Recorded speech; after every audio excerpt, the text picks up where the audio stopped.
ভাইরে ভাই, সুপার 8-এ ওঠার পর নাকি পাকিস্তান বিশ্বকাপ বয়কট করবে। মানে পাকিস্তান ক্রিকেট বোর্ডের প্রথম লক্ষ্য সুপার 8-এ ওঠা, তারপর নাকি তারা বিশ্বকাপ মানে টি-20 বিশ্বকাপ বয়কট করবে। যেটা শোনার পর আমার কিছুটা হাসি পাইতেছে, কিন্তু তাদের কিন্তু একটু চালাকি আছে। মানে পাকিস্তান বোর্ডের কিন্তু এখানে অনেক চালাকি আছে।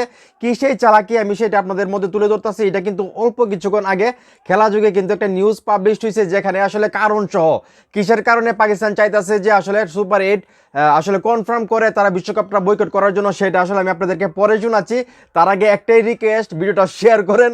এই ভিডিওটা সবার দেখা উচিত যে পাকিস্তান সুপার 8 পর্যন্ত অপেক্ষা করবে, মানে সুপার 8-এ ওঠার পর তারা বিশ্বকাপ বয়কট করবে। তো আমি মনে করি এটা সারা বাংলাদেশের মানুষের ভাই দেখা উচিত। তো আমি সম্পূর্ণ ঘটনা আপনাদেরকে পরে শোনাচ্ছি। টেলিকম এশিয়ার রিপোর্ট বলছে, মানে এই যে রিপোর্টটা এটা আসলে প্রকাশ করছে হইল গিয়া সেরা টেলিকম এশিয়ান রিপোর্ট। পাকিস্তান আসলে আইসিসির সাথে অপেক্ষার খেলা খেলছে, মানে আইসিসিকে পাকিস্তান আসলে ভয়ে ভয়ে রাখতেছে বা ঘুরাইতেছে। বিশ্বকাপ বয়কটের সম্ভাবনার কথা বলে সবাইকে টেনশনে রাখছে, মানে পাকিস্তান আসলে সবাইকে টেনশন দিতেছে বিশ্বকাপ বয়কট করার কথা বলে। বয়কটের সম্ভাবনার কথা বলে সবাইকে টেনশনে রাখছে। ভারত ম্যাচের আগে ইউএসএ আর নেদারল্যান্ডসের সাথে তাদের সহজেই জেতার কথা। সুপার 8 কনফার্ম হলেই ভারতের বিপক্ষে ম্যাচটা বয়কট করবে তারা। তাতে সাপও মরলো না আর লাঠিও ভাঙলো না। মানে মোট কথা যেটা বলতেছে যে দুইটা ম্যাচ যদি পাকিস্তান জিতে ফেলে তাহলে তো সুপার 8 নিশ্চিত হয়ে গেছে। তাহলে 3 নম্বর ম্যাচটা যদি ভারতের সঙ্গে পাকিস্তান বয়কট করে তাহলে তো পাকিস্তানের কোনো লস নাই, মানে তারা তো সুপার 8 নিশ্চিত হয়েই গেছে। তো এখানে কিন্তু পাকিস্তানের একটা মায়ের আছে ভাই।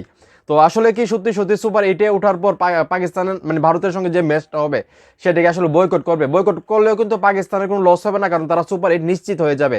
লসটা হবে কার? লসটা হবে ভারত, আইসিসির এবং যারা সম্প্রচার করবে ম্যাচটা তাদের। মানে হাজার হাজার কোটি টাকা লস হবে। তো আমি জানি না আসলে এই নিউজটা যেহেতু খেলা যুগে আসলে পাবলিশ হয়েছে, আপনারা দেখতেই পাচ্ছেন। তো এটা তো মিথ্যে নিউজ হইতে পারে না। তো আমার যেটা মনে হয় যে আসলেই এটা সত্যি হইতে পারে। তো এখন এই মুহূর্তে যারা আমার এই ভিডিও দেখতেছেন, এই যে পাকিস্তান একটা মাস্টার প্ল্যান নিয়ে সামনে এগিয়ে যাচ্ছে যে সুপার 8 নিশ্চিত করে তারা আসলে পাকিস্তানের মানে ভারতের যে ম্যাচটা আছে সেটা হয়তো বয়কট করবে তারা। তো এই বিষয়টাকে আপনারা কিভাবে দেখতেছেন? আপনারা কি চান পাকিস্তান আসলে বিশ্বকাপটা বয়কট না করে তারা সুপার 8-এ ওঠার পর মানে ভারতের বিপক্ষে যে ম্যাচটা সেই ম্যাচটা শুধু বয়কট করুক? মানে আপনাদের ইচ্ছাটা কি সেটা অবশ্যই কমেন্ট করে জানাবেন। এবং পাকিস্তানের এই সিদ্ধান্তটাকে আপনারা মানে চালাকি বলবেন না বুকামি বলবেন, আপনাদের কি মনে হয় সেটা অবশ্যই কমেন্ট করে জানাবেন। ভিডিওটা ভালো লাগলে অবশ্যই শেয়ার করবেন।